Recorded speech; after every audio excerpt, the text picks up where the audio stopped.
Oh, yay. Hello, Christopher Hughes.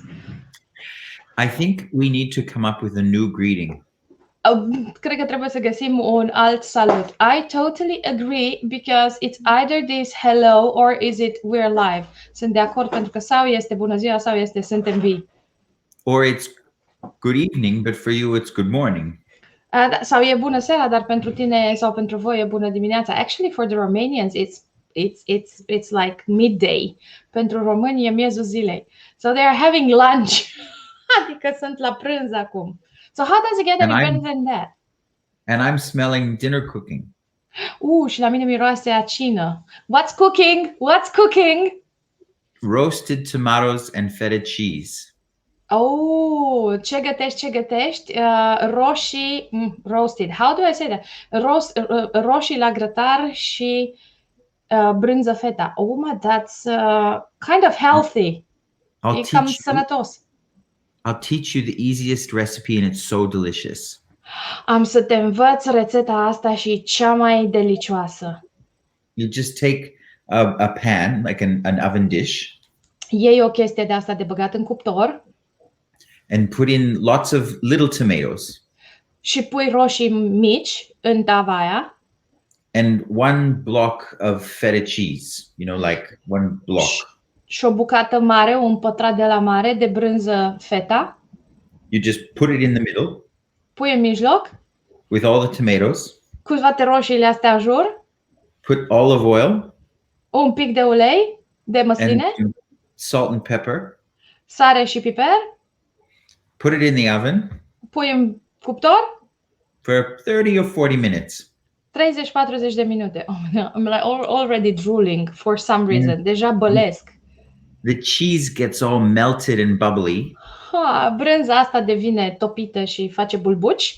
And the tomatoes get really sweet and delicious. Și roșiile devin dulci și delicioase. And then you just smash it all up with a fork. Și le zdrobești așa cu furculița. And make some pasta. Faci niște paste. And tip it in. Și le arunci acolo înăuntru. Mix it all up and it is the best. Le amesteci pe toate și sunt cele mai bune. Well, thank you for this because I didn't know you could do this with only tomatoes and feta cheese. Păi mersi pentru asta că habar n-aveam că poți să faci asta numai cu roșii și cu brânză feta. But this is something that I like about you, Chris. You come up with delicious things which are actually very simple. Asta îmi place la tine, Chris, că tu vii spre noi cu lucruri foarte simple și delicioase. What is this? What is this? Ce e asta? Because let me tell you something. I have a confession to make. Pentru că am o confesiune de făcut. Out of all the classes that I see out there, dintre toate clasele pe care le văd acolo, that kind of appear on Facebook and on timelines, care apar în Facebook și pe timelines, your classes is like they have some kind of a honey. E ca și cum clasele tale ar avea un fel de miere. There's not too much, there's not too often, and yet they have a pull. Nu sunt prea dese, nu sunt prea intense și totuși au atragerea asta. So what is this, Chris? You want me to give you my secret? Oh, vrei să-ți dau secret? Of course. Da, bineînțeles. It's called, there's one secret ingredient you can add to any recipe. Este ingredientul secret pe care îl poți adăuga oricărei rețete.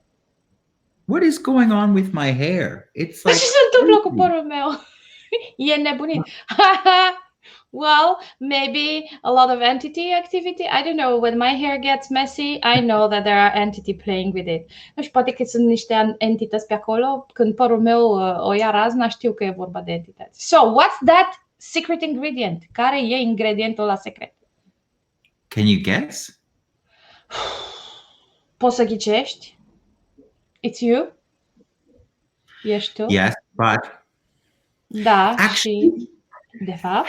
Okay, so I want people to get away from the idea that it's them. Aș vrea ca oamenii să se îndepărteze de ideea că e vorba despre ei. Yes, you are a part of the equation and you are a valuable part.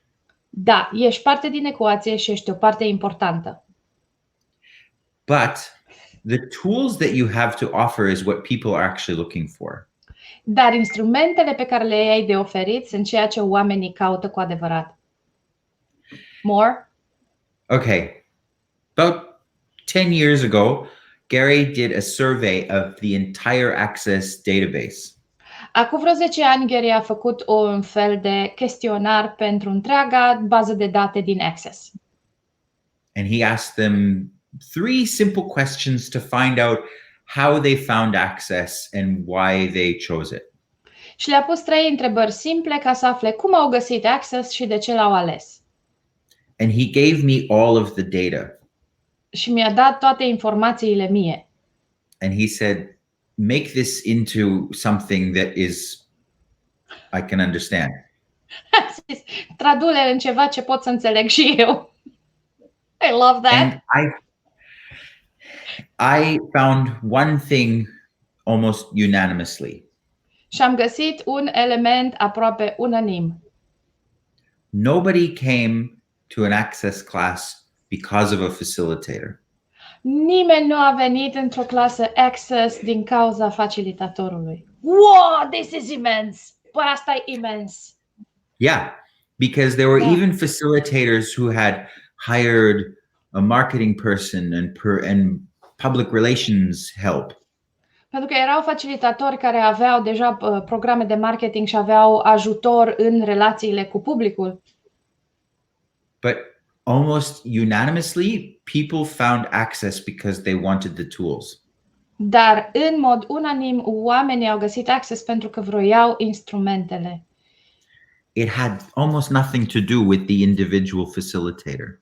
Aproape că nu avea nimic de a face cu facilitatorul individual. Immense. This is to me like, this piece of information that actually shifts a whole paradigm. Pentru mine asta e o bucățică de informație care răstoarnă o paradigmă întreagă. Okay, so more on this. Please, please, please. Mai mult despre asta? Okay, well, like, here, I'll give you another example. Am să-ți dau un alt exemplu.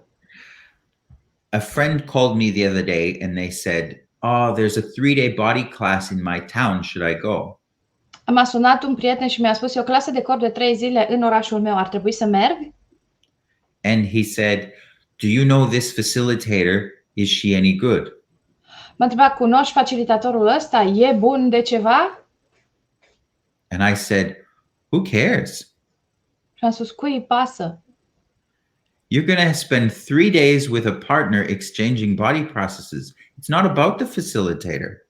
Ai să petreci 3 zile cu un partener și ai să faci schimburi de procese de corp. Cui îi pasă de facilitator? This is wow. But then, okay, cool. So this is one piece of information. But then how is that people are not going to come, so people are going to come to you for who you truly be? Asta e o bucată de informație, dar atunci cum se potrivește asta cu oamenii vor veni spre tine pentru cine ești cu adevărat? People are going to come to you for who you truly be and the peace that you have with who you are. Oamenii vor veni spre tine pentru cine ești cu adevărat și pentru pacea pe care o ai pentru cine ești cu adevărat.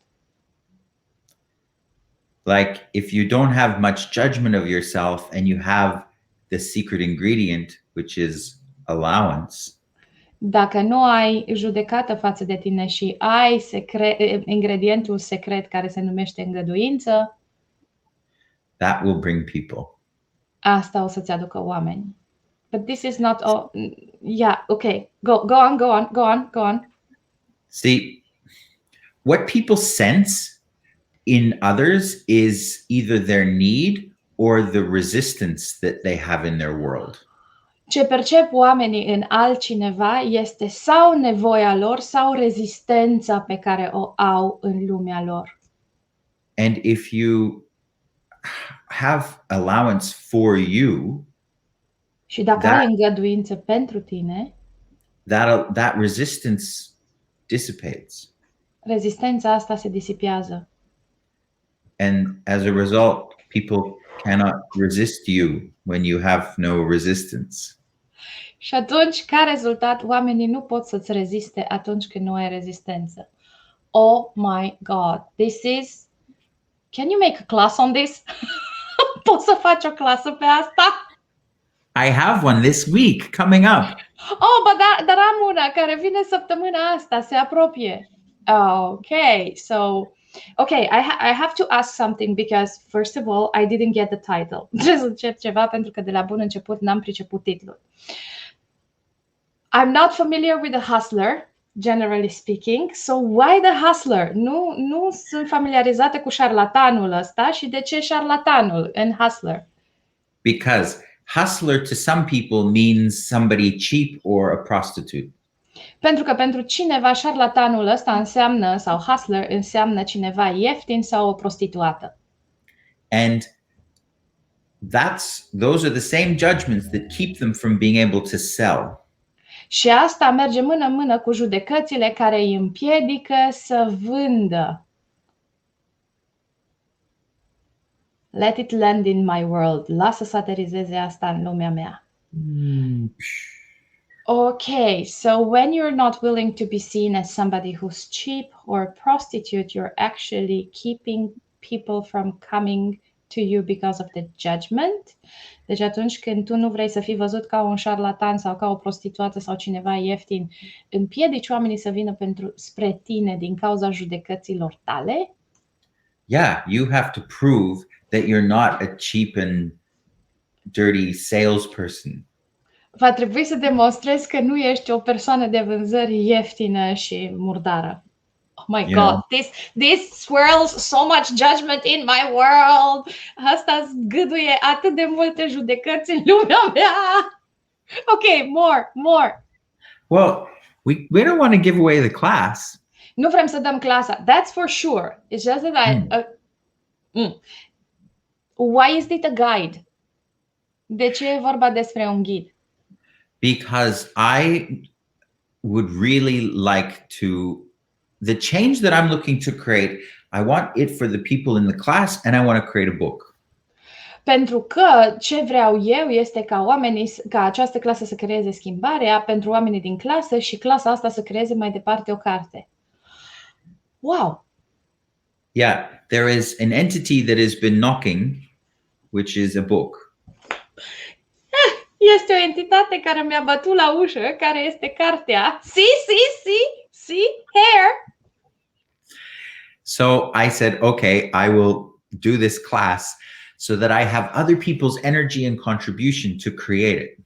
Și am spus, bine, am să fac o clasă ca să am energiile și contribuțiile altor oameni ca să pot crea această carte. Like I love business and I love sales. Îmi plac afacerile și îmi plac vânzările. And if there is anybody doing sales like crazy, now that you are. Și dacă face cineva vânzări nebunește, apoi ăla ești tu. But I would like everyone to be doing that. Dar aș vrea ca toată lumea să facă asta. The change that I would like is for everyone to have more ease with sales and marketing. Schimbarea pe care aș vrea ca toată lumea să o aibă este să aibă mai multă ușurință cu vânzările și cu marketingul. Take away the embarrassment, take away the shame, take away the awkwardness. Să dai la o parte jena și rușinea și ciudățenia, momentele alea dificile. And just invite people to whatever it is you have to offer. Și doar să inviți oamenii la orice ai de oferit. This doesn't apply only to Access classes, right? Asta nu se aplică numai la clasele din Access. Se aplică la orice. No, and in fact, see, this class, it is an Access Consciousness class. Această clasă este o clasă Access Consciousness. But it's a mix of right voice for you and joy of business. Dar este un amestec între vocea corectă pentru tine și bucuria afacerilor. So, we're going to make people get up and practice selling. Deci vom exersa, vor ridica oamenii în picioare și vom face să exerseze să vândă. And not just selling Access Consciousness classes. Și nu doar să vândă clase Access Consciousness. Selling whatever it is that you have got to promote. Să vinzi orice ai de promovat. We could get you selling iPhones. O să te facem să vinzi iPhone-uri. One class I did, I got a lady to get up and sell cans of Coca-Cola. Într-o clasă am ridicat-o pe doamna în picioare și am făcut-o să vândă I don't know how to say that, doze de Coca-Cola. Because she had so much judgment of sugar. Pentru că avea atât de multă judecată vis-a-vis de zahăr. This is something I wanted to ask you.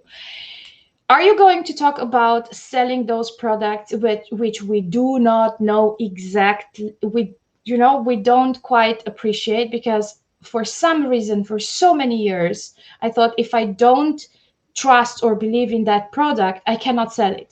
O să discutăm și despre partea asta unde nu chiar crezi în produsul ăla și trebuie să-l vinzi, pentru că eu ani de zile am fost convinsă că dacă nu cred în produsul ăla, nu pot să-l vând. This is the allowance part. Asta e partea de îngăduință. And this is why I call it the hustler's guide. Și de aceea îi spun că e ghidul șarlatanului, în ghilimele.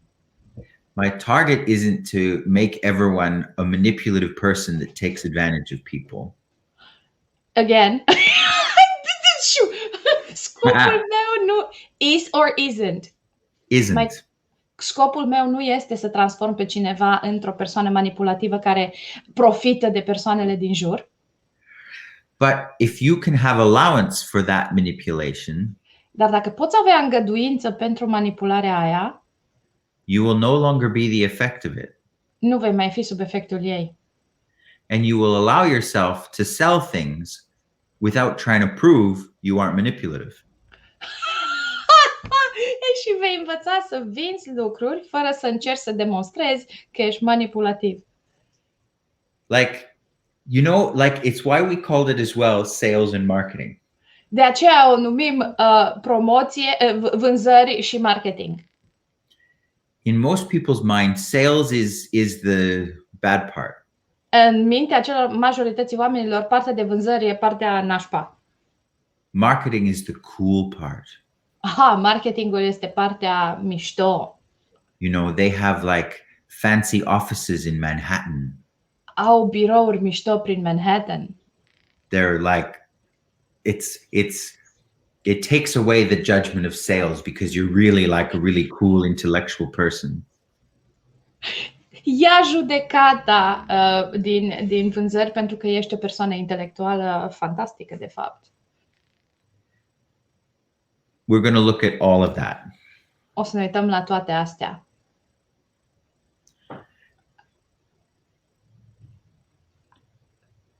No, you don't want to know. Nu vrei să știi. This is to me the missing puzzle, the missing puzzle piece. How do I say that? In having a business and going over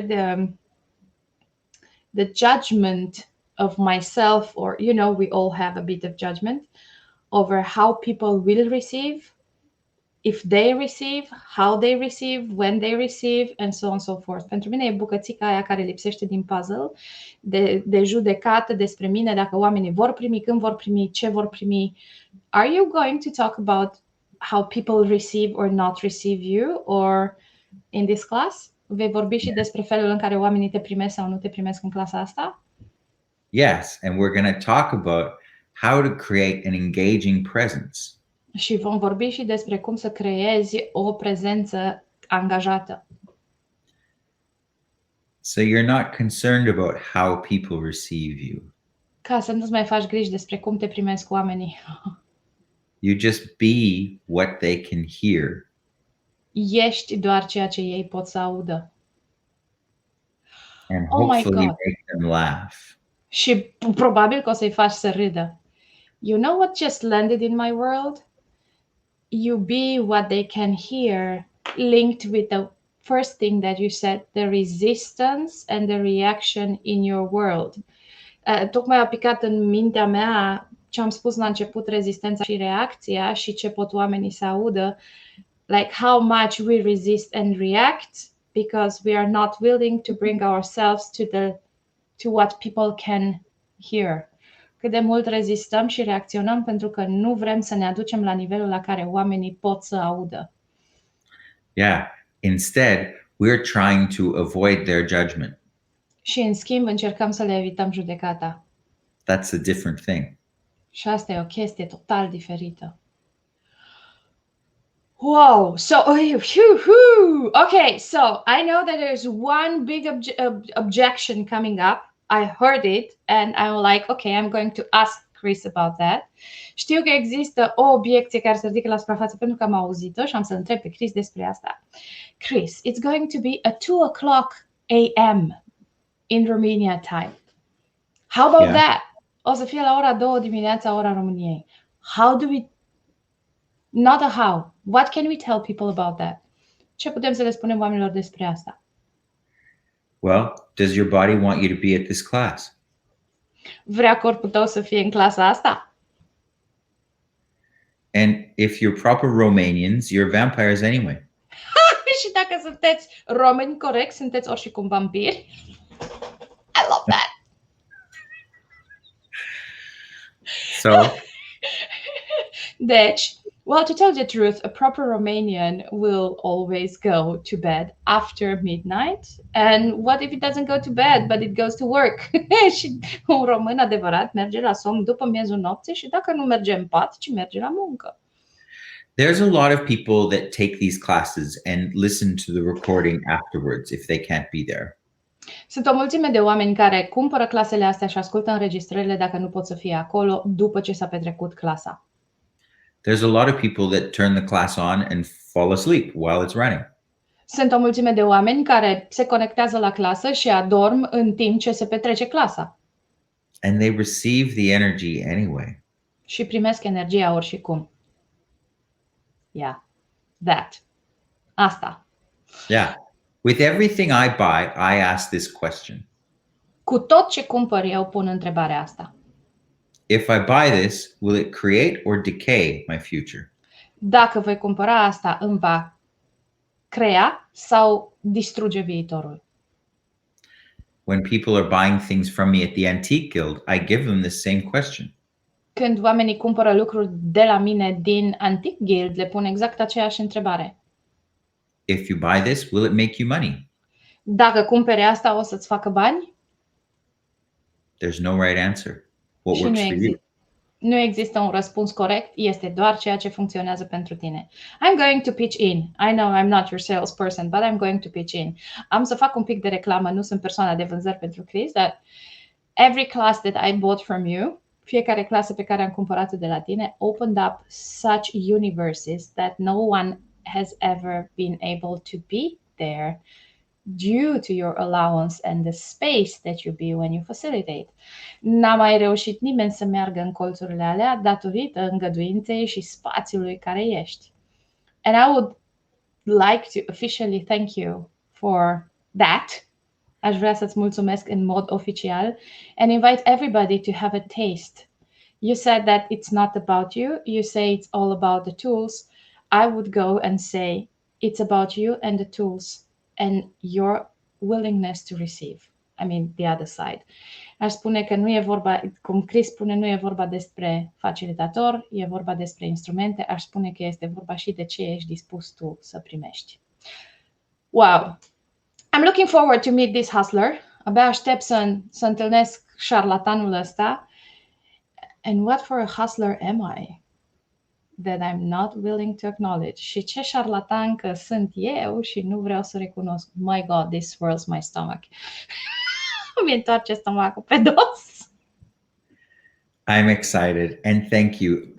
What I would love for people though is don't come for me, come for them. Come for yourself. Îți mulțumesc și ce aș vrea să le mai spun oamenilor, nu veniți pentru mine, veniți pentru voi înșivă. Because I will go on and I will create no matter what. Pentru că eu am să continui și am să creez indiferent de ce se întâmplă.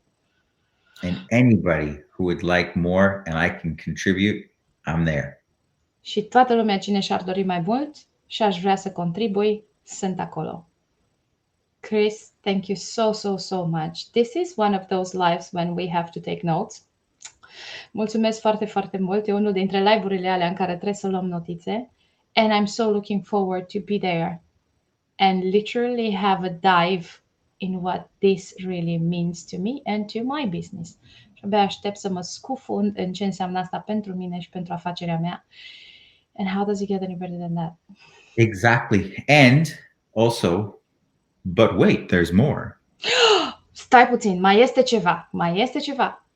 Anyone out there who is a CF, we're offering you a special price.